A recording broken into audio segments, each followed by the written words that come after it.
क्या एक माँ अपनी ही बेटी का भरोसा तोड़ देगी या फिर सब कुछ हार कर भी उसे जीत लेगी? आज के एपिसोड में सच, प्यार और भरोसे की सबसे बड़ी परीक्षा होने वाली है। सीरियल के शुरुआत में बाबा कान्हा जी कहानी सबको सुना रहे थे। अच्छा बच्चों, ये बताओ कि कृष्ण जी कहाँ के राजा थे? द्वारिका के। शाबाश शाबाश बच्चों।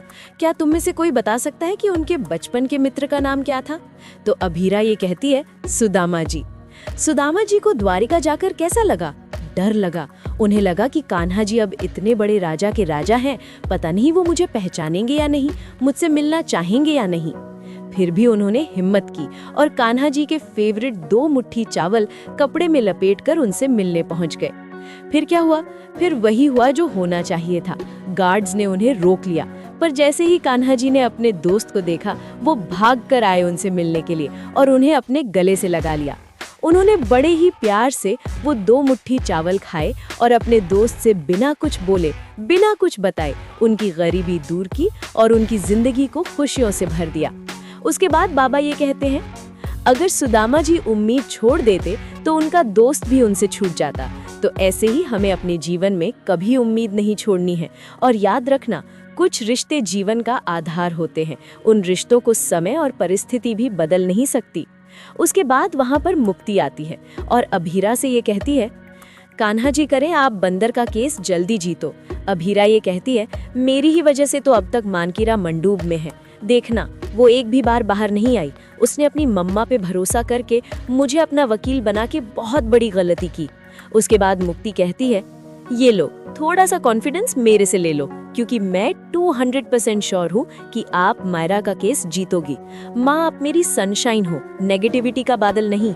आप पूरी रात यहीं थे, अब कुछ खाओ और रेस्ट करो। आखिर आपको मायरा के लिए लड़ाई जो लड़नी है, आप और मैं मिलके उसकी रिहाई के लिए प्रेयर करेंगे। पर आज तो स्पेशल डे भी है ना, अक्षय तृतीया, तो कान्हा जी हमारी प्रेयर्स पक्का सुनेंगे। ये सुनकर अभीरा कहती है, अगर उन्होंने मेरी प्रेयर्स नहीं सुनी तो, अगर मैं अपने मांगी की हेल्प नहीं कर पाई तो मुझे बहुत डर लग रहा है। फिर आगे हम देखते हैं, पंडित जी सबको प्रसाद देते हैं। ये लीजिए प्रसाद। जी पंडित जी। फिर हम देखते हैं कि अरमान सबको दान करता है, जिसके बदले लोग कहते हैं भगवान आपको अच्छा होके लंबी उम्र दे। तो अरमान ये कहता है, मुझे लंबी उम्र नहीं चाहिए माँ जी, बस मेरी बेटी वापस आ जाए, मेरी बच्ची के लिए दुआ कीजिए। उसके बाद अभीरा आकर अरमान से ये कहती है, प्लीज मुझसे मानकी का केस ले लो, ये केस तुम्हें लड़ना चाहिए अरमान। मैंने खुद को बहुत ओवर एस्टिमेट किया। दुनिया में बहुत सारी स्ट्रांग मम्माज होती होंगी, लेकिन इस मम्मा में दम नहीं है। मैं इतनी काबिल नहीं हूँ कि मैं अपनी बच्ची को बचा सकूं। हार गई मैं, तुम प्लीज उसे बचा लो, प्लीज ये केस ले लो। इतने सालों तक मैं नॉन स्टॉप गाड़ियाँ ठीक कर रही थी, लेकिन एक बात भूल गई थी कि जंग लगी गाड़ी भी बेकार होती है और जंग लगा स्किल भी। तुम सही कह रहे थे। इतने सालों से मैं कोर्ट नहीं गई हूँ, मैंने कोई प्रैक्टिस नहीं की है। तुम मुझसे बेहतर लॉयर हो और शायद बेटर पेरेंट भी हो। तुम्हारा ही रास्ता सही है। तो उससे एटलीस्ट मायरा घर तो आएगी। प्लीज उसे घर ले आओ, प्लीज मायरा के पास जाओ, उसे वहाँ उस जगह में अकेला मत रहने दो। ये सुनकर अरमान वहाँ से जाता है और फिर हम आगे देखते हैं, मुक्ति भगवान से प्रेयर करती है, भगवान जी, माँ तो हिम्मत का चलता फिरता बैंक है और आज बैंक का भी शटर डाउन हो रहा है। प्लीज उन्हें बंदर का केस लड़ने और जीतने की एक्स्ट्रा हिम्मत दे दीजिए। इतनी मुश्किल से तो उन्होंने उन पर भरोसा किया है, वो भरोसा नहीं टूटना चाहिए। प्लीज भगवान जी, प्लीज। और आगे हम देखते हैं, अरमान अभीरा का केस खुद लड़ने के लिए तैयार होता है और ये कहता है, पेपर्स पर साइन कर लेता हूँ। मैं ये पेपर्स मायरा का केस टेक ओवर कर रहा हूँ। मायरा की सिग्नेचर लेकर मैं फॉर्म केस पर तैयारी शुरू कर दूंगा। उसके बाद मायरा की बातें अरमान को सुनाई देती हैं। मायरा, तेरी मम्मा तुझे जमानत दिला के यहाँ से निकाल नहीं पाई, तू तो बड़ी नाराज होगी ना उनसे। नाराज तो उन्हें मुझसे होना चाहिए ना, क्योंकि वो पूरी कोशिश करके एक बार फेल हुई हैं। मैंने कोई कोशिश नहीं की, सिर्फ नफरत की, वो भी 8 साल। मैं 8 साल से नॉन स्टॉप फेल हो रही हूँ, तो अब मुझे उनसे नाराज होने का कोई हक नहीं। उसके बाद हम आगे देखते हैं, अभीरा ये कहती है, अगर मम्मा होने का कोई रिपोर्ट कार्ड होता तो उस पर बड़े बड़े अक्षरों में लिखा होता, अभीरा शर्मा फेल। तेरी बच्ची ने इतने साल बाद तुझ पर भरोसा किया और तूने क्या किया? उसके लिए लड़ने की जगह तू सच के लिए लड़ने लगी। और दूसरी तरफ मेहर ये कहती है, मुझे तो सच का कोई आइडिया ही नहीं था। झूठ और नफरत ने मेरे ब्रेन के व्हील्स में अड़ के उन्हें स्टॉप ही कर दिया था। अब व्हील्स चले हैं तो मुझे पता चल रहा है कि मम्मा मुझसे बहुत ज्यादा प्यार करती हैं। उत्ती भी यही कहती हैं। अभी 2 दिन पहले उनकी सर्जरी हुई। कोई और अगर ऐसी सिचुएशन में होता तो उसकी तो हॉलिडे ही हो जाती, पर तेरी मम्मा फिर भी मेरे लिए कोर्ट आई और अपनी फुल स्ट्रेंथ के साथ केस लड़ी। आई एम श्योर वो 8 साल मुझसे मिलने नहीं आई, उसके पीछे पक्का कोई बहुत बड़ा रीजन होगा, और वो रीजन 100% मेरे बारे में होगा। तुझे पता है, इतने साल मेरे साथ नहीं थी। जब आई तब भी मैंने सिर्फ हेट किया, फिर भी पापा से पहले उन्होंने मुझ पर ट्रस्ट किया, तो मैं उनका ये ट्रस्ट कैसे तोड़ दूं? और आगे हम देखते हैं। अभीरा कहती है, बेचारा मेरा मंकी मुझ पर ट्रस्ट करके पछता रहा होगा, उसकी भी क्या गलती है। मैंने उससे बोला था, मंकी डरो मत, मम्मा साथ है बोल के क्या किया मैंने? साथ छोड़ दिया। मैंने अपने बच्चे का एक माँ शब्द में कितनी स्ट्रेंथ होती है, मैंने तो उसका मतलब ही बदल दिया।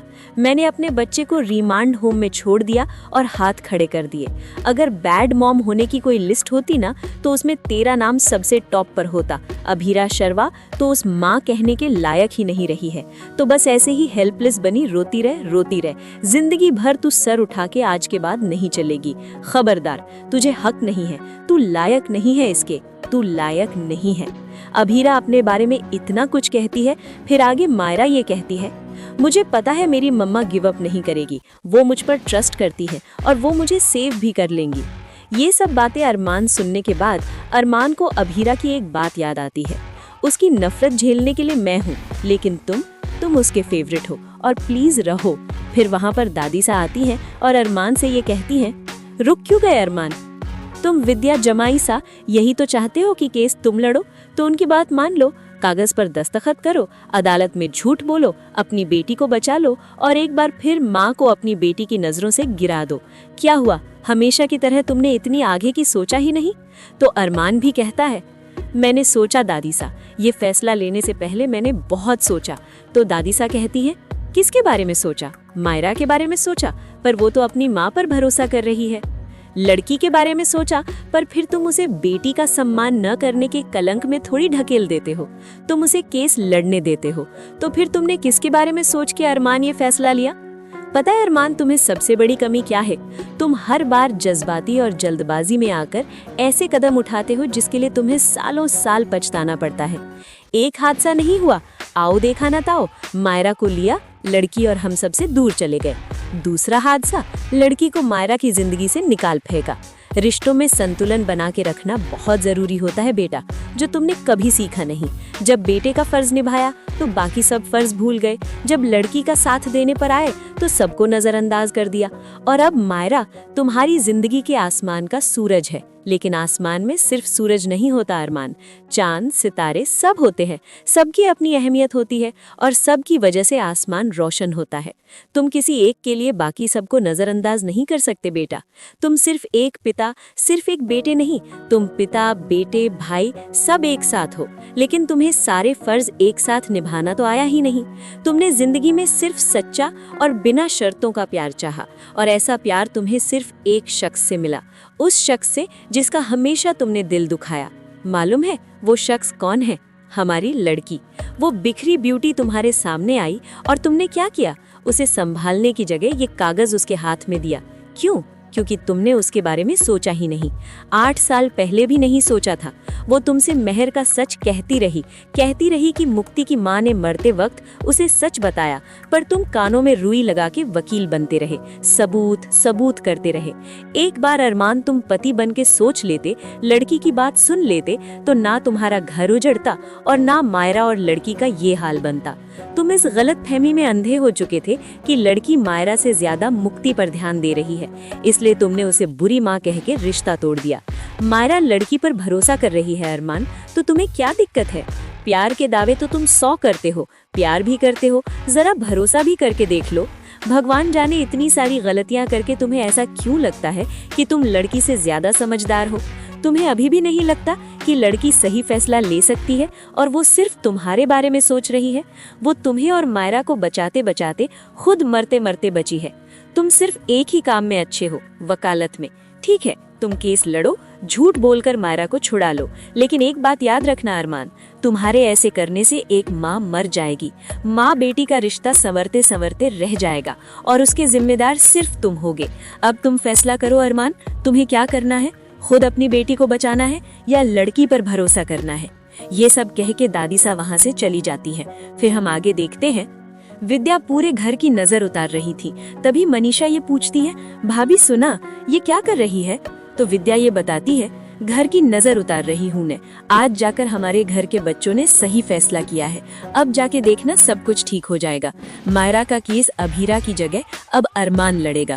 ये सुनकर तभी संजय कहता है, चलो देर आए दुरुस्त आए। अरमान को इस बात का एहसास तो हो गया कि मायरा को वही छुड़ा सकता है। फिर विद्या कहती है, मासा आप भी परिवार की नजर उतार रही है ना? क्योंकि शायद आपको खुशखबरी मिल गई है। तो दादी सा यहाँ कहती हैं, समझदार कह गए हैं विद्या कि खुशियाँ मनाने से पहले पता लगा लेना चाहिए कि खबर पक्की है या नहीं। समझदार कह गए हैं, शायद ये बात तुमने सुनी ना हो। क्या अरमान ने तुम्हें ये खबर खुद दी? तो विद्या यहाँ कहती है, मुझे पूरा यकीन है मासा कि अब अरमान आपकी लाडली अभीरा की गलती सुधार देगा। ये सुनकर दादी सा कहती हैं, अरमान अब गलती नहीं, गलतियां सुधारेगा और हमारी लाडली की नहीं, देखते जाओ। फिर एपिसोड के आखिर में हम देखते हैं अभीरा तैयार होती है ये केस लड़ने के लिए, लेकिन जब सब कोर्ट में पहुंचते हैं, मायरा पोद्दार, आप पर मिहिर मित्तल का मर्डर का चार्ज है, आपके वकील कहाँ है? कौन है आपकी वकील? तभी वहां से आती है अभीरा। उसके बाद मायरा यहाँ कहती है, मैं हूँ, मुझे आप पर पूरा भरोसा है मम्मा। लेकिन अभीरा अरमान से यहाँ कहती है, मुझसे नहीं होगा, अगर मैंने मायरा का भरोसा फिर से खो दिया तो? ये सुनकर अरमान कहता है, एक लॉयर हार सकती है पर एक माँ कभी नहीं हार सकती। फिर अभीरा कहती है, एडवोकेट अभीरा शर्मा, क्या अभीरा अपनी बेटी का भरोसा जीत पाएगी या फिर एक बार फिर टूट जाएगा माँ बेटी का रिश्ता? जानने के लिए बने रहिए और अगर आप भी मानते हो कि माँ कभी हार नहीं सकती तो वीडियो को लाइक और शेयर जरूर करें।